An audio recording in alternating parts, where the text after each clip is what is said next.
الله الرحمن الرحيم وما كان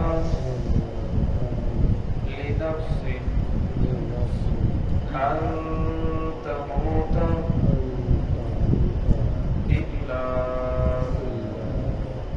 بإذن الله كتابا مؤجلا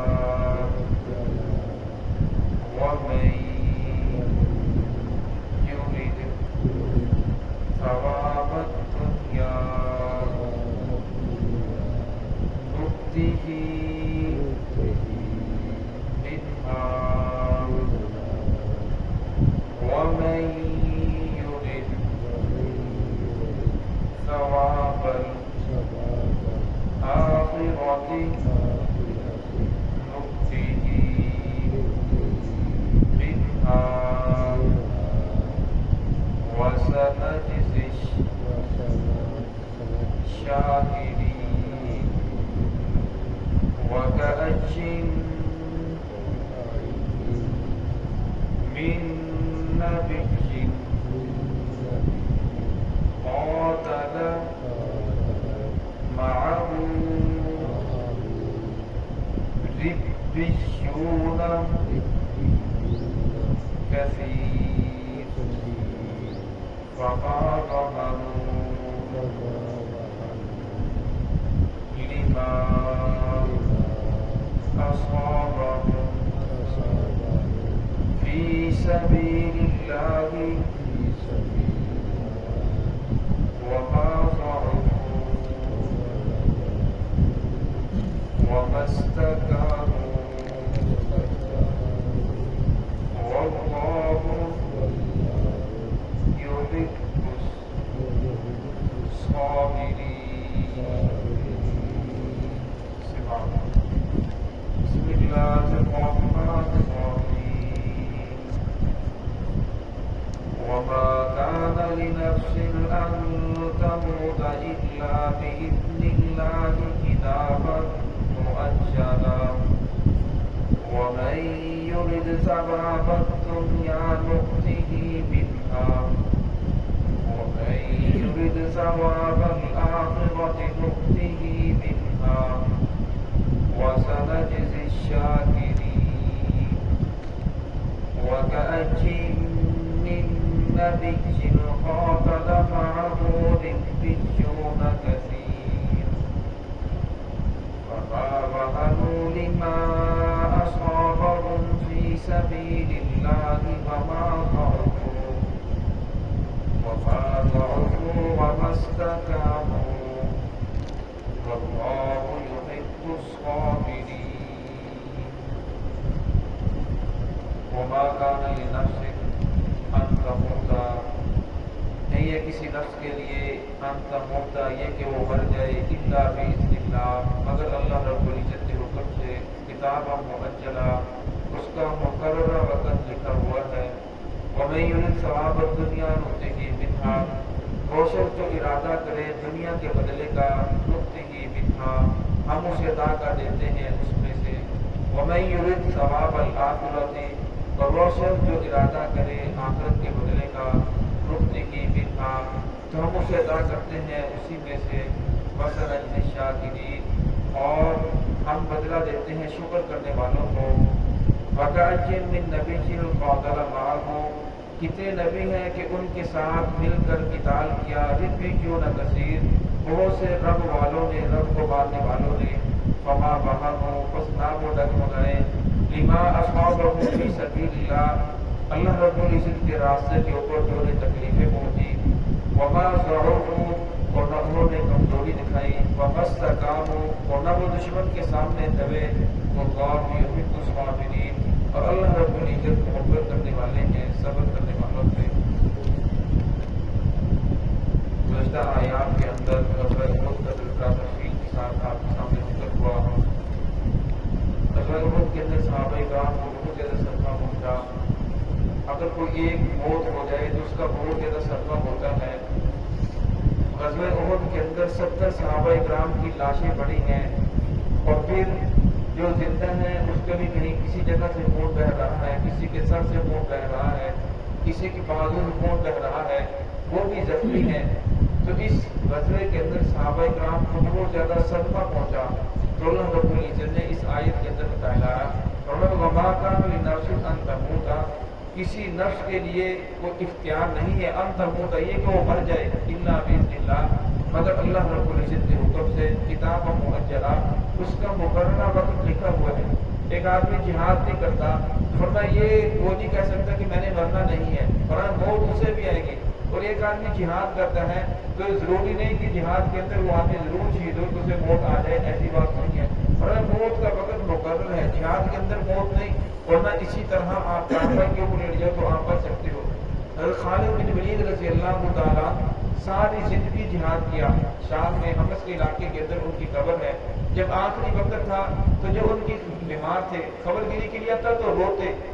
تو صحابہ اکرام میں سے جو اس کی خبر گیری کے لیے آتے وہ تسلی دیتے کہ کوئی بات نہیں ہے، حضرت آدم علیہ السلام سے لے کر آج تک کتنے مسلمان آئے دنیا سے چلے گئے، یہ دنیا فانی ہے، ہر ایک نے جانا ہے۔ تو آگے سے کہنے لگے اس لیے نہیں رو رہا کہ میں مر رہا ہوں، موت سے نہیں ڈر رہا، بلکہ اس لیے رو رہا ہوں کہ ساری زندگی جہاد کے اندر گزری، میرے جسم کے اوپر کوئی حصہ ایسا نہیں جہاں زخم کے نشانات نہ ہوں، لیکن آخری وقت ہے، چارپائی کے اوپر موت آ رہی ہے، شہادت کی ساری زندگی تمنا رہی، لیکن اللہ رب نے شہادت کی موت نہیں نصیب فرمائی۔ کیوں؟ اس لیے کہ رسول اللہ صلی اللہ علیہ وسلم نے لقب دیا تھا کہ خالد اللہ رب العزت کی تلوار ہے، اگر شہید ہو جاتے تو پھر تو اللہ کی تلوار نہ ہوتی، پھر تو تلوار ٹوٹ جاتی، تو اللہ رب العزت نے اپنی تلوار کی پھر حفاظت بھی فرمائی۔ تو اس لیے فرمایا کہ موت کا کتاب مؤجلہ، اس کا ایک وقت مقرر ہے، موت اسی وقت آئے گی، بیماری کے اندر موت نہیں، جہاد کے اندر موت نہیں، ہمیں تندرست آدمی بھی دنیا سے چلا جائے گا،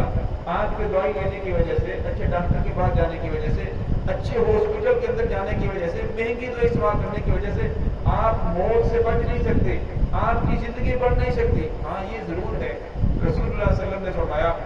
کہ جب تم بیمار ہو لو تو اپنا علاج کرو، اس کے لیے دوائی بھی لو، پھر آپ جب دوائی لو گے اس کے اوپر جتنا پیسہ خرچ ہوگا، اگر یہ سمجھ کر لو گے کہ رسول اللہ صلی اللہ علیہ وسلم کی سنت ہے، دوائی کے اندر شفا نہیں، شفا اللہ رب العزت کے حکم سے ہے، لیکن میں یہ اسباب اختیار کر رہا ہوں، پھر فرمایا جو جتنی دوائی لے گا، جتنا پیسہ خرچ ہوگا، وہ سارا کا سارا اپنی جان کے اوپر خرچ کرے، کسی عزیز کے اوپر خرچ کرے، جہاں بھی خرچ کرے گا اس آدمی کو اس پیسہ خرچ کرنے کے اوپر اجر ملے گا، اللہ رب العزت اس آدمی کو بدلہ عطا فرمائیں گے۔ پھر فرمایا وَمَن يُرِدْ ثَوَابَ الدُّنْيَا نُؤْتِهِ مِنْهَا، وہ شخص جو ارادہ کرے دنیا کی زندگی کا کہ مجھے جو بھی ہے، میں جو محنت کر رہا ہوں مجھے دنیا کے اندر مل جائے، اور دنیا کے اندر بھی ملتا ہے۔ اللہ رب العزت محنت مشقت و کافر کی بھی ضائع نہیں کرتے، اور مسلمان تو پھر مسلمان ہے، جو آدمی محنت کرتا ہے، مشقت کرتا ہے، دنیا کا طالب ہے، فرمایا ہم اسے دنیا عطا کرتے ہیں۔ وَمَن يُرِدْ ثَوَابَ الْآخِرَةِ نُؤْتِهِ مِنْهَا، اور وہ شخص جو ارادہ کرے آخرت کا، فرمایا نُؤْتِهِ مِنْهَا، ہم اس میں وہ عطا کریں گے جس کا وہ ارادہ کرتا ہے۔ آپ صلی اللہ علیہ وسلم کی حدیث ہے الدنیا مزرعۃ الآخرہ، فرمایا دنیا آخرت کی کھیتی ہے، جو بیج بو گے وہی کاٹو گے، دنیا کے اندر رہ کر جو نیک اعمال کرو گے اللہ رب العزت آخرت کے اندر تمہیں اس کا بدلہ عطا فرمائیں گے۔ وَكَأَيٍّ مِّن نَبِيٍّ قَاتَلَ مَعَهُ رِبِّيُّونَ كَثِيرٌ، آگے میں صحابہ کرام کو تسلی دی، فرمایا کتنے نبی ایسے گزرے ہیں کہ ان کے ساتھ قتال کیا، رِبِّيُّونَ كَثِيرٌ، بہت سے رب والوں نے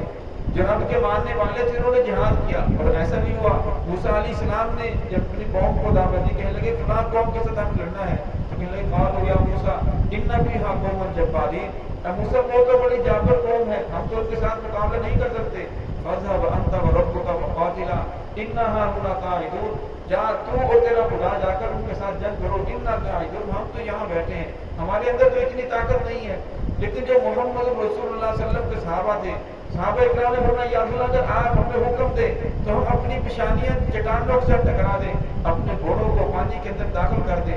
مسلمہ کذاب کے جس وقت ابوبکر صدیق رضی اللہ عنہ کے زمانہ خلافت مسلمہ کذاب کے خلاف جنگ لڑی گئی، اس جنگ کے اندر شہید ہونے والے صحابہ اکرام کی تعداد 1400 ہے، جن میں سے 700 حافظ قرآن اور عالم دین تھے۔ پھر اس کے بعد قرآن پاک کو ورق کی شکل کے اندر، کتابی شکل کے اندر مدون کیا گیا کہ ایسا نہ ہو کہ سارے کے سارے شہید ہو جائیں، ہمارے پاس قرآن پاک باقی ہی نہ رہے۔ تو ایک جنگ کے اندر 1400 صحابہ اکرام شہید ہوئے، جن کی کمان حضرت خالد بن ولید رضی اللہ عنہ کر رہے تھے۔ ان میں سے کچھ کو قید بھی کیا گیا، جب کچھ کو قید کیا گیا ان میں میں ایک حضرت حبیب بن زید بھی تھے، اور جب انہیں قید کیا گیا، مسلمہ کذاب کے سامنے پیش کیا، تو مسلمہ بولتے ہیں کہ میرے خلاف جنگ کرنے کے لیے کیوں آئے؟ فرمایا کہ تو جھوٹا ہے، تو رسول اللہ کو نبی نہیں مانتا۔ کہتا کیوں نہیں؟ میں رسول اللہ صلی اللہ علیہ وسلم کو نبی مانتا ہوں، رسول صلی اللہ علیہ وسلم نبی ہے، لیکن میں بھی نبی ہوں، میں کہتا ہوں وہ بھی نبی ہے، میں بھی نبی ہوں، ایک علاقہ ان کا ہے، ایک علاقہ میرا ہے۔ تو انہوں نے کہا کہ نہیں تو جھوٹا ہے۔